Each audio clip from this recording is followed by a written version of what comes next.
Dr. Siobhan O'Sullivan does like knowing animals. Dr. Siobhan O'Sullivan does like knowing animals. Hey you guys, welcome to Knowing Animals, the podcast. Knowing Animals is a podcast where we talk to animal studies scholars about a piece of their work. I'm Siobhan O'Sullivan and I do like knowing animals. Now this episode of Knowing Animals, as always, is brought to you by our very good friends at ASA. ASA is the Australasian Animal Studies Association. ASA is the membership organisation for animal studies scholars in Australia, in New Zealand and around the world.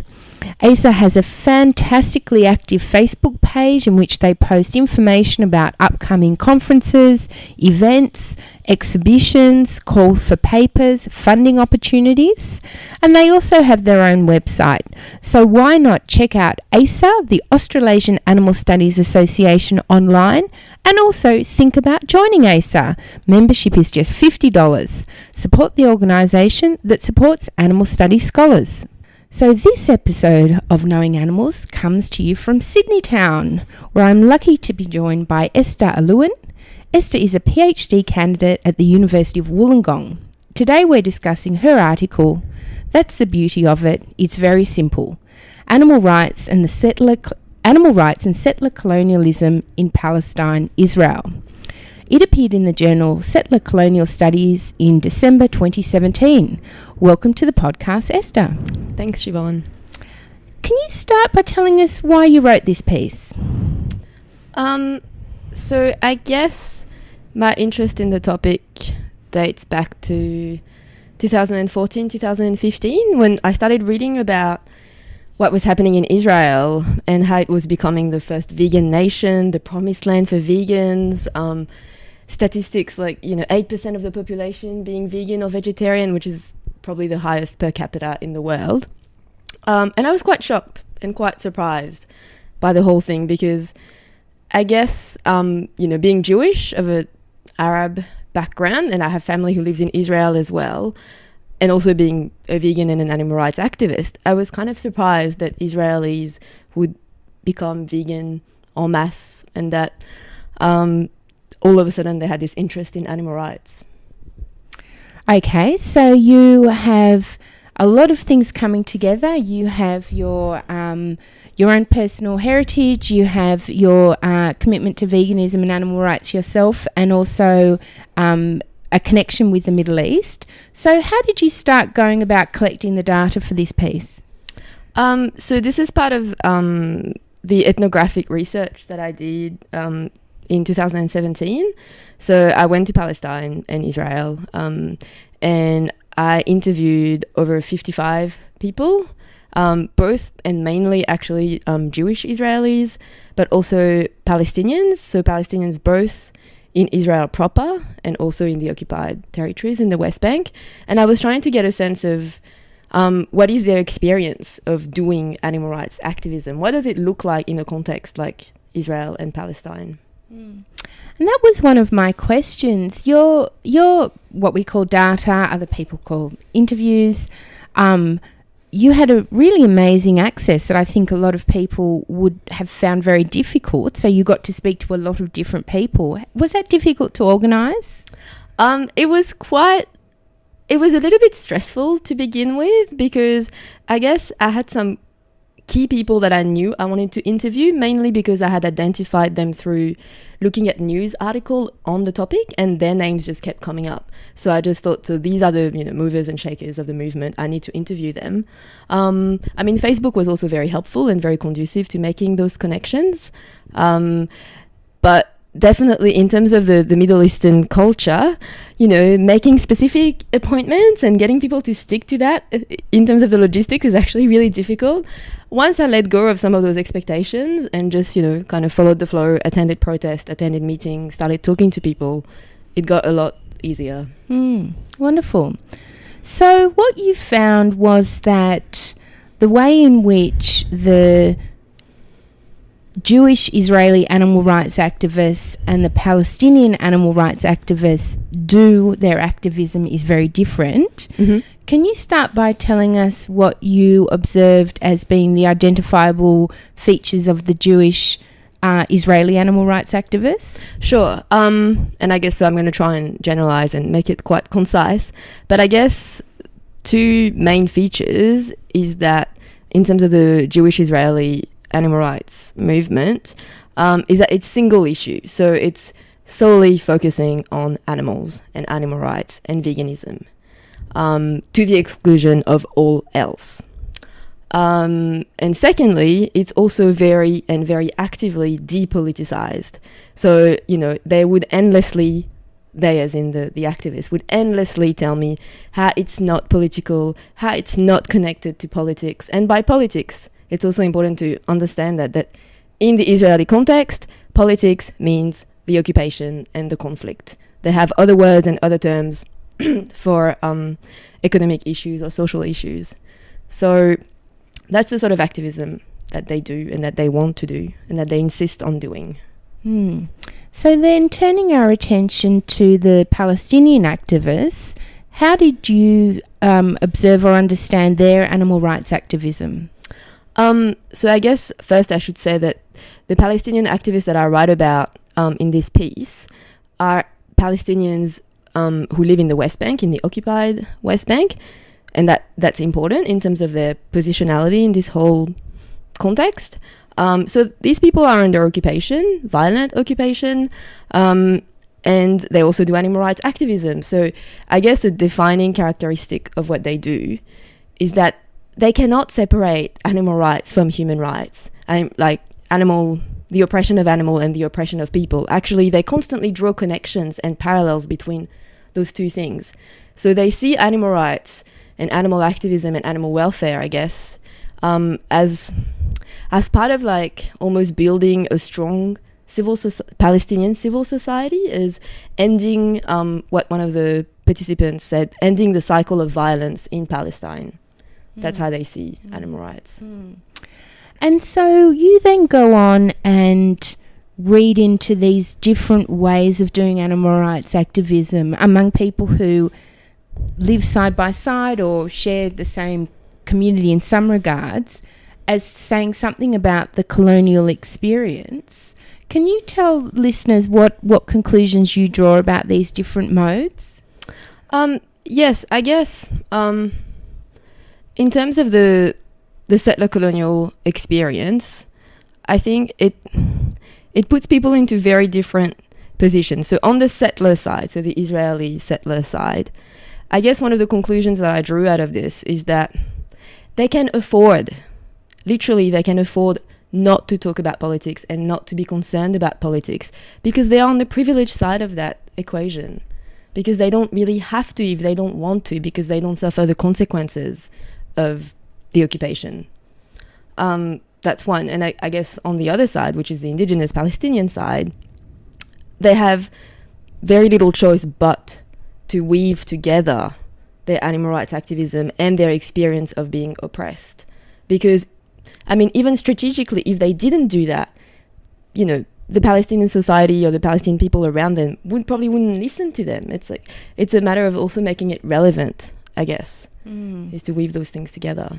Yeah, so you have an interesting case study in the piece about a shelter for free-living dogs. Can you tell listeners a little bit about what was going on there and how you understand that example within the context of Israeli-Palestinian relations? Yeah, that's a very fascinating example, and I wanted to write about it a lot more than what was allowed in the short word count. But essentially, it's this dog shelter in Bethlehem, so in the occupied West Bank, that's been started by a very dedicated woman, Palestinian animal lover. And at some point in the 2010s, around there, she got in trouble because she couldn't pay the vet bills and, the operation of the shelter, etc. And she reached out to the Palestinian community and she couldn't find any sponsors, any money. And eventually there's this Israeli organization called Protection Petroa, I can't remember what it stands for. And they helped her, they funded to get enough money to keep the shelter open, to expand the operation of the shelter. And so I guess this example is really interesting because it troubles the binary that I've just described. On the one hand, Palestinians, saying animal rights is part of our liberation movement, and we don't really want to work with Israelis. Like a lot of the Palestinian animal advocates in the West Bank, they don't want to work with Israelis at all. But this woman in that particular position, she accepted and welcomed that help from the Israelis for the sake of the animals, I guess. So yeah, what does this mean for animal advocacy in that region? I think it's a really interesting example. Yeah, well, that case really got me thinking, and I was wondering what your view is from the animals' perspective. Do you think a particular way of doing animal rights activism matters to them, or what do you think? That's a very good question. And I often come back to it when I get tangled up in this very messy political situation when you have animal suffering, and a lot of it, and human suffering in parallel. And that's also the argument used by some of the Israeli animal activists. They say, well, animals, they wouldn't care whether we are Israeli or Palestinian and what we do to other humans. So I'm not entirely sure how to answer your question. Maybe from the animal's perspective, it doesn't matter, probably perhaps in the short term, I guess. But I think in the big picture, you can't extract the human-animal relationship from the context in which it's happening. So for me, those two things really go together. So do you see effective animal activism in Israel to start with? What do you mean by effective, I guess? Generating change, perhaps? Would say animals, from their perspective, would there be any perceivable increase in either their welfare or their, rights to life or something like that? Well, I guess the movement has been successful in terms of legal and legislative changes to an extent. Israel banned circuses and cosmetic testing on animals, and live dissection in high schools, has been trying to ban fur for a while, and I wrote another article about this. And, it's hard to quantify, I guess, in terms of the impact that Israeli vegans are having on saving the lives of animals. I don't think it's that straightforward. But I guess, yes, to an extent, in terms of what activists call mainstreaming veganism or animal activism, they are being quite successful at doing this. I guess at what cost to other political movements is always the question that I come back to an extent. Yeah. And what about in Palestine, or let's say in the occupied territories, are they having a positive impact on the lives of animals? Oh, yes. I think most definitely. I mean, they are having a very positive impact, even just in terms of a big area that they work on is education, and educating people about animal welfare, particularly working animals, so donkeys, horses. They have entire programs dedicated to that, to educating people who use horses and donkeys. They also have, I guess, they model what a good and healthy vegan diet can look like with the cafeteria that I write about in the article. I think they have very successful programs, and they're doing a lot of great work under very difficult circumstances. Do you have any theories or thoughts about why they might focus on animals when there's so much human suffering around them? I guess, they get asked that question all the time. And usually their response, if I understand it well, is to say that the two go together, and it goes back to that idea of this cycle of violence, and that, reproducing the violence that's done to them by Israelis or Jewish settlers, and that how that gets perpetuated through violence on animals, is something that they want to change. The second thing is that, and that's also something that I mentioned, I think, in the paper, they also focus on animal because they think it's part of building a strong civil society, and that's what they want in the future Palestinian state. And lastly, I think they also say that, and I think that's a very profound insight, is that the fact that they are oppressed, the fact that they suffer so much, doesn't give them an excuse, so to speak, to then go and oppress others. And I think that's quite profound, actually. Interesting. So Esther, I ask everybody who comes on Knowing Animals to answer 5 quick questions. Are you ready to answer 5 quick questions? Okay. Can you recall the first piece of pro-animal scholarship you ever read? Yes, it was an edited book called Critical Theory and Animal Liberation. And the piece that I remember really the most about this was Vasile Stănescu's paper that was about a critique of sustainable meat and the locavore movement. Oh, great. Yeah. Can you recall the first piece of pro-animal scholarship you ever wrote? So besides what I wrote during my master's, which probably doesn't count, it was an article that I published in Animal Studies journal on ecofeminism and veganism using the work of Val Plumwood. Oh, wonderful. If you had to name one animal studies scholar who's had a big impact on you, who would it be? So with this question,